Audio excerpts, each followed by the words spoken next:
दोस्तों, गाय की सेवा करने से, गाय को रोटी खिलाने से क्या फल मिलता है? गाय के किस अंग को स्पर्श करने रोग नष्ट होते हैं? गाय को प्रणाम करने से कौन फल मिलता है? गाय को पालने से मनुष्य को कितने फायदे होते हैं? आज मैं आप लोगों को प्राचीन कथा के माध्यम से बताने जा रहा हूं। आप लोग इस कथा को एकाग्रचित्त होकर सुनिएगा।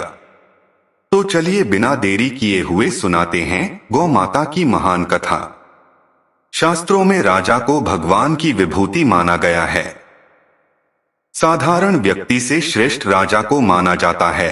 राजाओं में भी श्रेष्ठ सप्तद्वीपवती पृथ्वी के चक्रवर्ती सम्राट को और अधिक श्रेष्ठ माना गया है।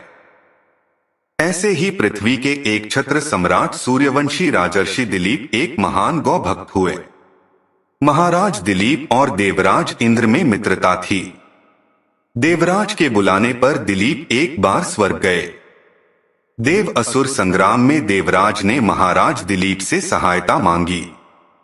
राजा दिलीप ने सहायता करने के लिए हाँ कर दी और देव असुर युद्ध हुआ। युद्ध समाप्त होने पर स्वर्ग से लौटते समय मार्ग में कामधेनु मिली, किंतु सम्राट दिलीप ने पृथ्वी पर आने की आतुरता के कारण उसे देखा नहीं। कामधेनु को उन्होंने प्रणाम नहीं किया, न ही प्रदक्षिणा की। इस अपमान से रुष्ट होकर कामधेनु ने शाप दिया, मेरी संतान नंदिनी गाय यदि कृपा न करे तो यह पुत्रहीन ही रहेगा। महाराज दिलीप को शाप का कुछ पता नहीं था, किंतु उनके कोई पुत्र न होने से वे स्वयं, महारानी तथा प्रजा के लोग भी चिंतित एवं दुखी रहते थे। पुत्र प्राप्ति की इच्छा से महाराज दिलीप रानी के साथ कुलगुरु महर्षि वशिष्ठ के आश्रम पर पहुंचे। महर्षि सब कुछ समझ गए। महर्षि ने कहा, यह गौ माता के अपमान के पाप का फल है। सुरभि गौ की पुत्री नंदिनी गाय हमारे आश्रम पर विराजती है। महर्षि ने आदेश दिया, कुछ काल आश्रम में रहो और मेरी कामधेनु नंदिनी की सेवा करो। महाराज ने गुरु की आज्ञा स्वीकार कर ली। महारानी सुदक्षिणा प्रातः काल उस गौ माता की भली भांति पूजा करती थी। आरती उतारकर नंदिनी को पति के संरक्षण में वन में चरने के लिए विदा करती।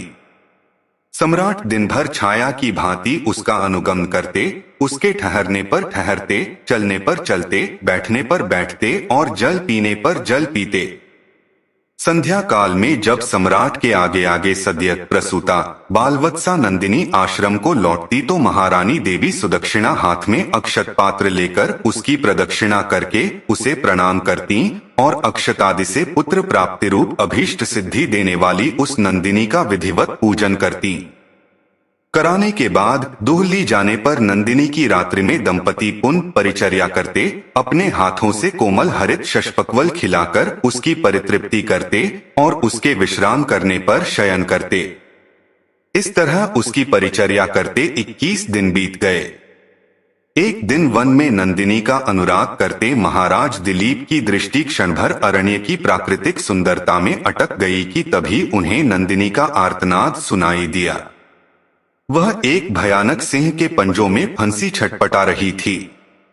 उन्होंने आक्रामक सिंह को मारने के लिए अपने तरकश से तीर निकालना चाहा, किंतु उनका हाथ जड़वत निश्चेष्ट होकर वहीं अटक गया। वे चित्रलिखे से खड़े रह गए और भीतर ही भीतर छटपटाने लगे। तभी मनुष्य की वाणी में सिंह बोल उठा, राजन, तुम्हारे शस्त्र संधान का श्रम उसी तरह व्यर्थ है जैसे वृक्षों को उखाड़ देने वाला प्रभंजन पर्वत से टकराकर व्यर्थ हो जाता है। मैं भगवान शिव के गण निकुंभ का मित्र कुंभोदर हूँ। भगवान शिव ने सिंहवृत्ति देकर मुझे हाथी आदि से इस वन के देवदारुओं की रक्षा का भार सौंपा है। इस समय जो भी जीव सर्वप्रथम मेरे दृष्टि पथ में आता है वह मेरा भक्ष्य बन जाता है। इस गाय ने इस संरक्षित वन में प्रवेश करने की अंधिकार चेष्टा की है और मेरे भोजन की वेला में यह मेरे सम्मुख आई है, अतः मैं इसे खाकर अपनी क्षुधा शांत करूंगा। तुम लज्जा और ग्लानि छोड़कर वापस लौट जाओ। किंतु परदू खकातर दिलीप भय और व्यथा से छटपटाती नेत्रों से अविरल अश्रुधारा बहाती नंदिनी को देखकर और उस संध्या काल में अपनी मां की उत्कंठा से प्रतीक्षा करने वाले उसके दुधमुहे बछड़े का स्मरण कर करुणा विगलित हो उठे। नंदिनी का मातृत्व उन्हें अपने जीवन से कहीं अधिक मूल्यवान जान पड़ा और उन्होंने सिंह से प्रार्थना की कि वह उनके शरीर को खाकर अपनी भूख मिटा हो और बालवत्सा नंदिनी को छोड़ दे। सिंह ने राजा के इस अद्भुत प्रस्ताव का उपहास करते हुए कहा, राजन, तुम चक्रवर्ती सम्राट हो। गुरु को नंदिनी के बदले करोड़ों दुधार गौएं देकर प्रसन्न कर सकते हो। अभी तुम युवा हो, इस तुच्छ प्राणी के लिए अपने स्वस्थ सुंदर शरीर और यौवन की अवहेलना कर जान की बाजी लगाने वाले सम्राट, लगता है तुम अपना विवेक खो बैठे हो। यदि प्राणियों पर दया करने का तुम्हारा व्रत ही है, तो भी आज यदि इस गाय के बादले में मैं तुम्हें खा लूंगा तो तुम्हारे मर जाने पर केवल इसकी ही विपत्तियों से रक्षा हो सकेगी, और यदि तुम जीवित रहे तो पिता की भांति संपूर्ण प्रजा की निरंतर विपत्तियों से रक्षा करते रहोगे। इसलिए तुम अपने सुख भोगता शरीर की रक्षा करो। स्वर्ग प्राप्ति के लिए तप त्याग करके शरीर की कष्ट देना तुम जैसे अमित ऐश्वर्यशालियों के लिए निरर्थक है। स्वर्ग, अरे वह तो इसी पृथ्वी पर है, जिसे सांसारिक वैभव विलास के समग्र साधन उपलब्ध हैं। वह समझो कि स्वर्ग में ही रह रहा है। स्वर्ग का काल्पनिक आकर्षण तो मात्र विपन्नों के लिए ही है, संपन्नों के लिए नहीं। इस तरह से सिंह ने राजा को भ्रमित करने का प्रयत्न किया। भगवान शंकर के अनुचर सिंह की बात सुनकर अत्यंत दयालु महाराज दिलीप ने उसके द्वारा आक्रांत नंदिनी को देखा, जो अश्रुपूरित कातर नेत्रों से उनकी ओर देखती हुई प्राण रक्षा की याचना कर रही थी। राजा ने क्षत्रियत्व के महत्व को प्रतिपादित करते हुए उत्तर दिया, नहीं सिंह, नहीं, मैं गौ माता को तुम्हारा भक्ष्य बनाकर नहीं लौट सकता। मैं अपने क्षत्रियत्व को क्यों कलंकित करूं? क्षत्रिय संसार में इसलिए प्रसिद्ध हैं कि वे विपत्ति से औरों की रक्षा करते हैं। राज्य का भोग भी उनका लक्ष्य नहीं। उनका लक्ष्य तो है लोकरक्षा से कीर्ति अर्जित करना। निंदा से मलिन प्राणों और राज्य को तो वे तुच्छ वस्तुओं की तरह त्याग देते हैं। इसलिए तुम मेरे यश शरीर पर दयालु हो। मेरे भौतिक शरीर को खाकर उसकी रक्षा करो, क्योंकि यह शरीर तो नश्वर है, मरण धर्मा है।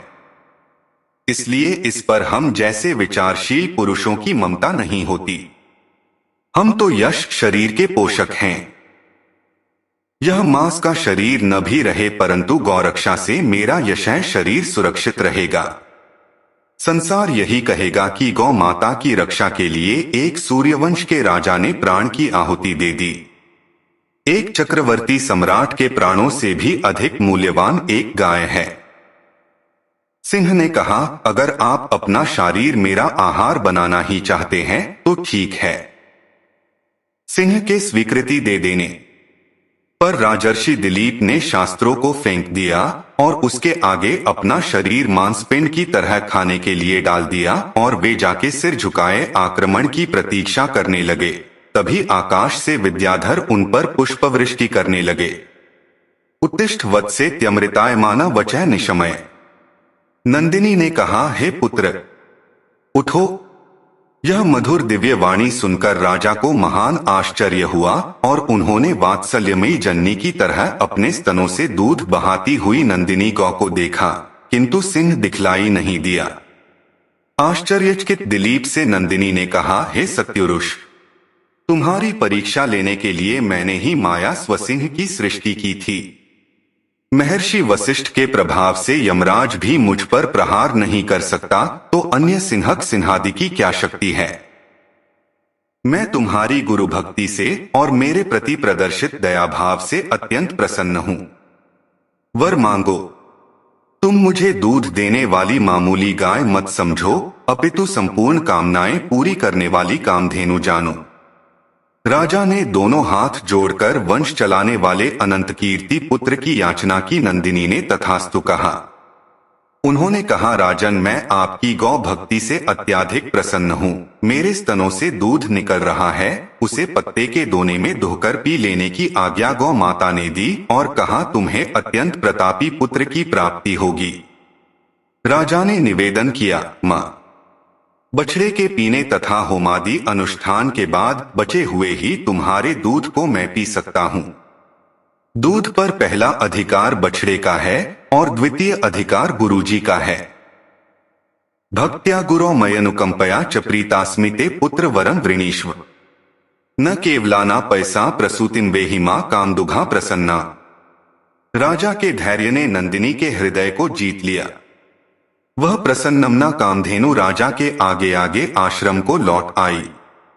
राजा ने बछड़े के पीने तथा अग्निहोत्र से बचे दूध का महर्षि की आज्ञा पाकर पान किया। फलत वे रघु जैसे महान यशस्वी पुत्र से पुत्रवान हुए और इसी वंश में गौभक्ति के प्रताप से स्वयं भगवान श्री राम ने अवतार ग्रहण किया। महाराज दिलीप की गौभक्ति तथा गौसेवा सभी के लिए एक महानतम आदर्श बन गई। इसीलिए आज भी गौभक्तों के परिगणना में महाराज दिलीप का नाम बड़े ही श्रद्धाभाव एवं आदर से सर्वप्रथम लिया जाता है। इस चरित्र से यह बात सिद्ध हो गई कि सप्तद्वीपवती पृथ्वी के चक्रवर्ती सम्राट से अधिक श्रेष्ठ एक गौमाता है।